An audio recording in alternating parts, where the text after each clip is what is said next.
Hello and welcome to the Daily Forex Report for August 8th. We're looking at the US-Japanese yen pair. This pair did gap, didn't quite make it back there, went right up to it and kissed it and came down, did close down overall. We are looking for this pair to potentially go as high as 78.83, possibly as low as 76.84. Look for some resistance around 78.44 and look for some support around 76.75.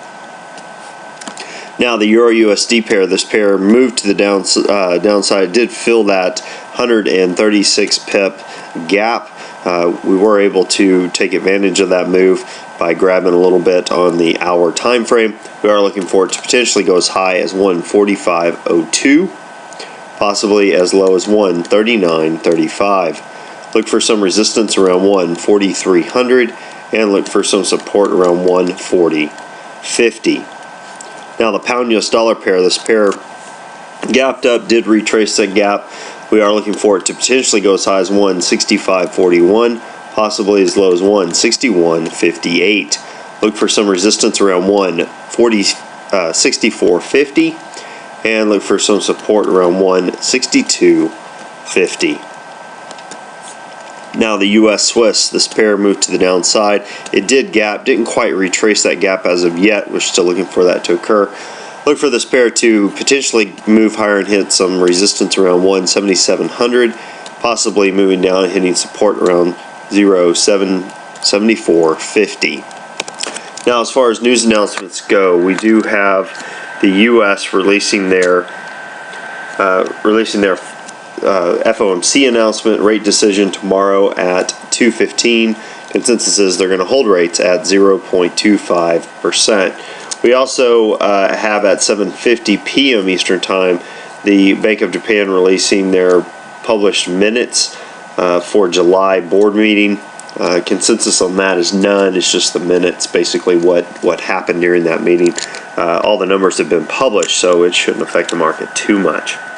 Now, what am I looking for during this next session?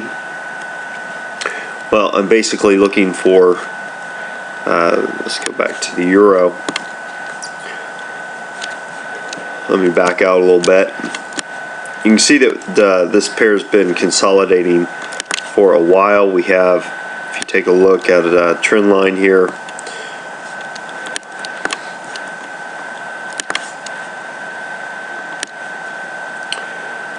this pair's having some fairly strong ranges, but we are moving sideways overall.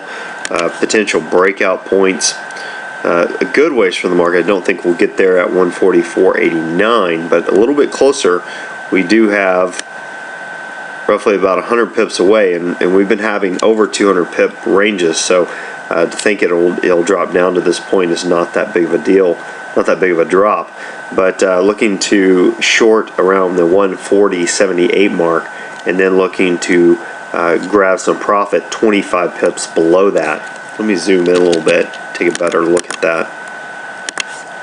Basically tagging this low and getting between these two, grabbing about the 25 pips, 24 pips that's between those two at the 140.78 to 140.55 mark, so in between there, assuming that it drops down. You know, this past session's range was almost 300 pips, so to think that it could do that, 300 pips to the downside would definitely get us through that very, very easily. Hope that helps. Until next time, this is Jason Fielder. Good trading.